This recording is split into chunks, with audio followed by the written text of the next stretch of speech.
I want to start with doing a small survey with you. For that, please put your hands into your laps and close your eyes. Be करते हैं close your eyes और हाथ अपने lap पे. I will now pose a couple of questions to which I would love to have a very honest answer just by a show of hands.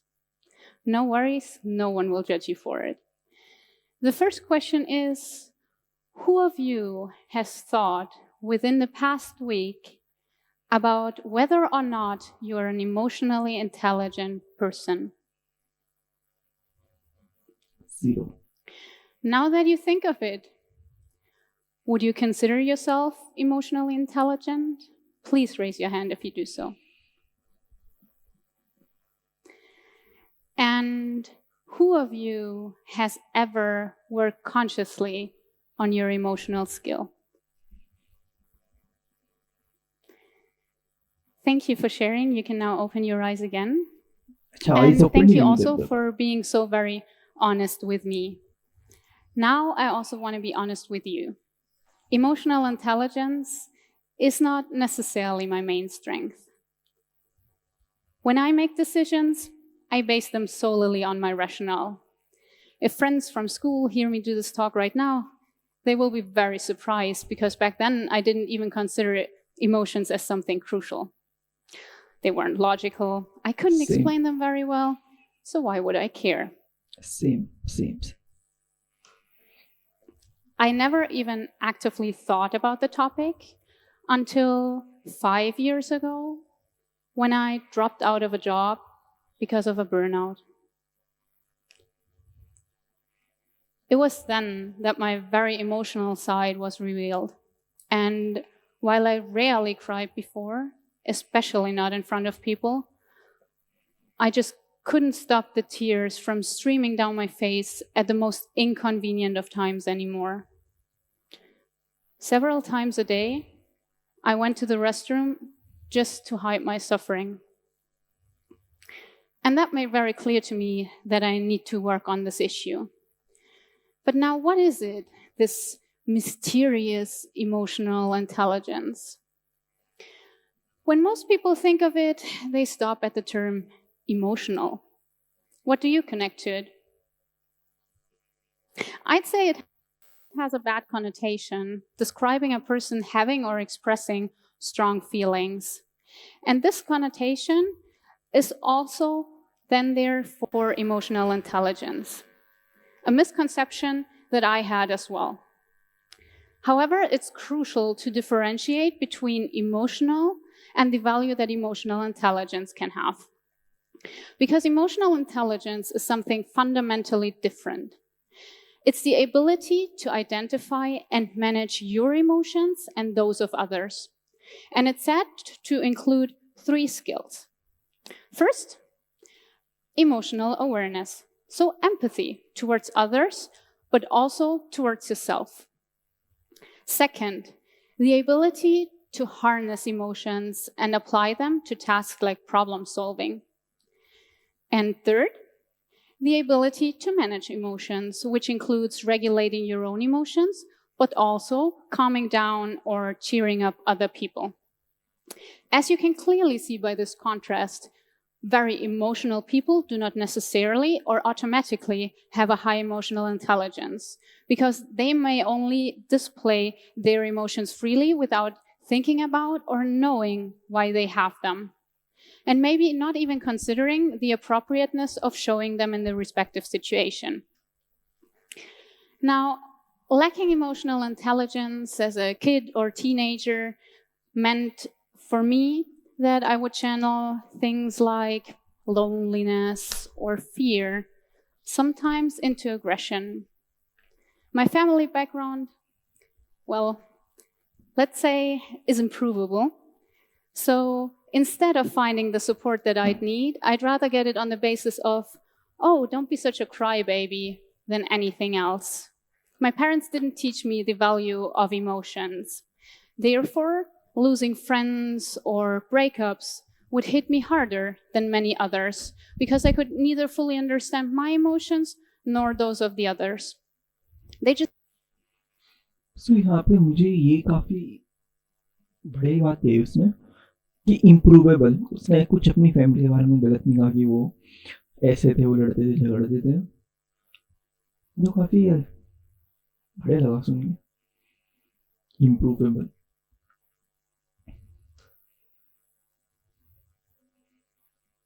उसने उसको भी एक पॉजिटिव वे से ही देखा कि कुछ इम्प्रूव कर ही सकते थे, उसने कुछ उसमें बैड नहीं कहा। just didn't make sense. I thought, I'm not supposed to feel that way because I've never learned how to deal with emotions. And with time passing, I realized I'm just one of many people having this issue. Have you ever thought about why people judge or bully each other? Be it kids, or at work, or even in toxic friendships or relationships. And it can be anything, ranging from sexism to racism. It's because of insecurity due to a lack of emotional intelligence, because it's hard to understand the difference between yourself and someone else. And it's even harder to connect on an emotional level to truly comprehend where someone else is coming from. And in order to change that, we first of all need to consider emotional intelligence as a crucial skill in our society, and then also take the time to consciously work on it. Currently, we do neither. And we also don't give our kids, for example, the space to learn the skill. Kids nowadays, they are supposed to be good in school, do sports, play an instrument, learn a foreign language, and maybe even some additional things. They don't get the chance to get to know who they are, connect to themselves and to their emotions. And a fundamental part of being emotionally intelligent means knowing who you are. And for them to learn, we also need to learn it ourselves to be the role model that they need.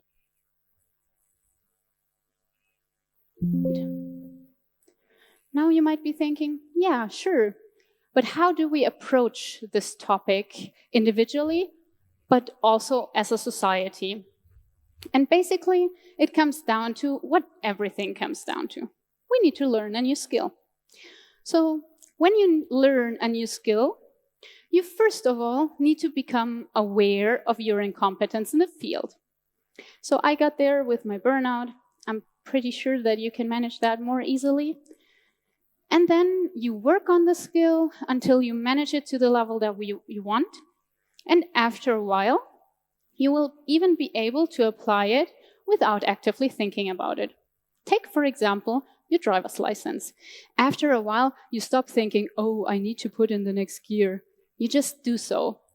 Unconscious competence achieved. Now, the trickiest thing, though, is to get from conscious incompetence to conscious competence.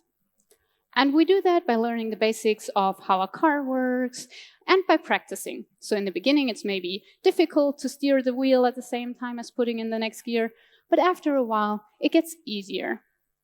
And with emotional intelligence, it's basically the same thing. So I tried to compile my experiences and came up with a 6-step guide that hopefully helps people to get more emotionally intelligent. And the first thing that we need to do is we need to acknowledge our emotions, but not only as such, but as something valuable, because that's what they are. According to research by Antonio Damasio, people whose brain parts that are responsible for emotions have been damaged found themselves even having a harder time taking rational decisions. That's how valuable they are. And the very first small but simple thing that you can do is you can ask people with genuine interest how they are feeling. And when you're asked, answer with authenticity.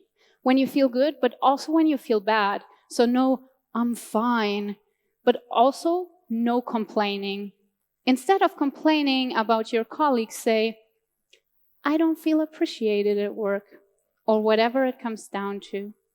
Make it an I message. And when people show emotions, tell them that it's okay to have those. Talk about them. Erase the taboo that I feel exists in our society of talking about emotions, because that's more often than not the one thing that keeps us from making the next step. And the next step is differentiating and analyzing emotions. So sometimes मैं इस पे क्या बोलूँ यार, मतलब मेरे को तो कुछ इतनी अच्छी नहीं लग रही वीडियो, बट मज़ा तो नहीं आ रहा सुनने में मेरे को ये सब, बट देख लेते हैं, फिर भी कुछ तो सीखने को मिलेगा ही। देखो सही बताऊँ ना, ऐसी चीज़ें, ये सब चीज़ें ना अपना मन मार के सीखनी ही पड़ती है, मतलब थोड़ा बहुत कुछ ना कुछ देखने को सीखने को तो मिलेगा ही किसी ना किसी से, तो इसलिए थोड़ा सा मन मार के देखना ही पड़ता है इसे। और मैं चाहता हूँ मेरी हैबिट बन जाए। पहले मैं यूट्यूब को यूज़ करता था ह्यूमन साइकोलॉजी के लिए, और मैंने काफ़ी सारी ह्यूमन साइकोलॉजी पढ़ी हुई थी, मज़ा आता है भी उसे पढ़ने में काफ़ी ज़्यादा। पहले काफ़ी सारी वीडियोस देखता था मैं, फिर मैंने बीच में, भाई मेरे को इंस्टा की इतना बुरा वो हो गया था ना एडिक्शन की, वो बस वो स्क्रॉल का, अभी थोड़े दिन से बंद है और मैं चाहूँगा बंद ही हो जाए। सोशल मीडिया पे बेस्ट है कंज्यूम करने से अच्छा है प्रोड्यूसर बन जाओ। कंज्यूमर ना बनो, प्रोड्यूसर बन जाओ, बेस्ट है। अगर टाइम है तो, सब पे टाइम नहीं होता है वैसे तो ये सब करने का। अब इतना आगे तक देख लिया वीडियो, तो आगे भी देखते ही हैं, कुछ ना कुछ तो मिल ही जाएगा। times when we talk about or express a feeling, we substitute the original one with one that we think we know better or are better at handling. But there are actually a lot of different emotions, and all of them have their functions. And all of them might also need you to handle them differently. Therefore, it's important to get down to the core.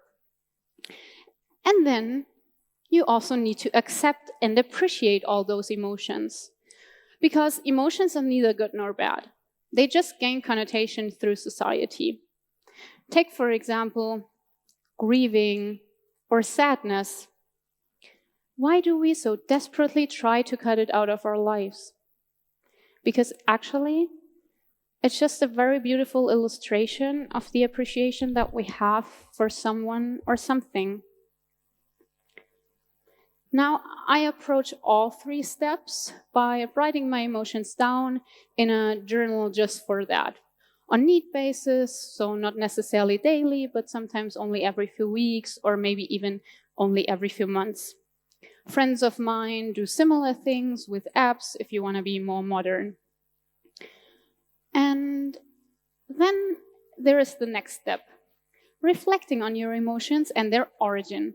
Because sometimes just knowing why we feel the way you do already helps us handle the feeling. Again, for me, covered when I write them down, because it gives me time to actively think about them. And then you get to handling your emotions, because that's what it's all about, isn't it? And as said, reflecting might already suffice, but it might not. And you may still need to find your way on how to handle your emotions. Because there is more than one way to skin a cat, and I can only give you a few examples of what I did. And what helped me, if not handle the emotion, but at least find out how to handle it, was writing it down, because it put distance between me and my emotions.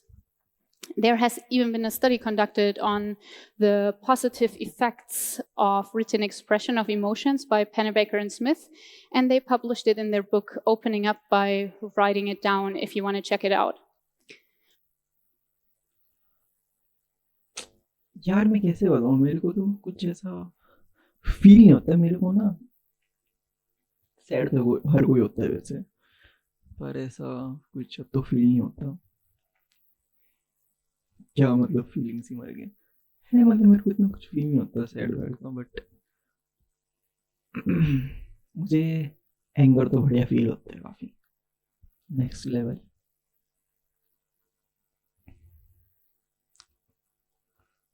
Comments check करते हैं थोड़े बहुत इसके।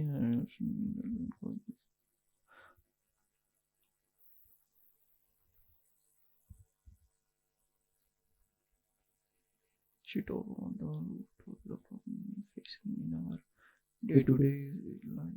Great.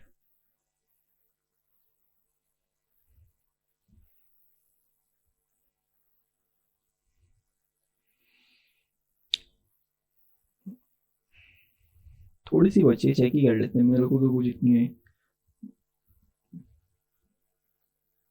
मेरे लगता है मेरे interest का टॉपिक नहीं है ये।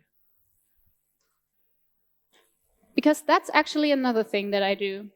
I read on the topic. Currently, I'm reading Language of Emotions by Carla McLaren. Literally any book by Brené Brown is good to go, but there are so many more. And I talk to friends. I ask them, how do you approach this situation? How do you approach that topic or this emotion? And then it's more or less a trial and error principle. Sometimes it may be sport, sometimes it may be meditation. It's just important that you find your individual way. And then handling the emotions of others. And I'd say as soon as you master your emotions, but also in the process of getting better at it, you will find it easier and easier to also handle the emotions of others because you have a different understanding. And understanding and awareness are the keys. It gets even easier because you can simply ask the other person how you can support them, because they might know. Or you can also ask them how they can support themselves, because that way you not only help them in the acute situation, but you actually help them develop their emotional intelligence. And then when we have a few people being emotionally intelligent, we also need to think about how can we teach our next generation? And as a society, I feel the most important thing that we need to do is implement emotional education in school. Teach children about the different emotions and their functions. Give them a space to openly talk about them so that they can acknowledge their emotions. Help them to accept and appreciate them.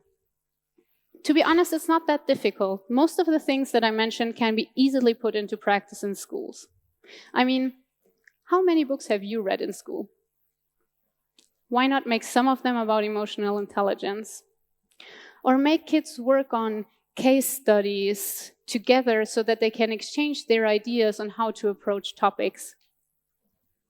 And if we're lucky, they get out of school having learned this fundamental and crucial skill of emotional intelligence. Imagine the world that we would be living in. If every one of us was emotionally intelligent, what do you think would change? Being emotionally intelligent means knowing and understanding yourself. Thus, it helps you make better decisions. It would spare us from emotional suffering because we know where it comes from and we know how to handle it, and maybe not even impose it upon others. It would help us deal with interpersonal relationships because we also connect on a different level. And interpersonal relationships are everywhere. Just think about it. What would it mean to have an emotionally intelligent boss? Or what would it mean to have an emotionally intelligent parent? If we were all emotionally intelligent, how would we approach differences? Or how would we approach topics like mental health? Or how would we approach conflicts? Just imagine the world that we would be living in. A world full of mutual understanding, acceptance, tolerance, and connection. A truly inclusive world. How awesome would that be? Thank you.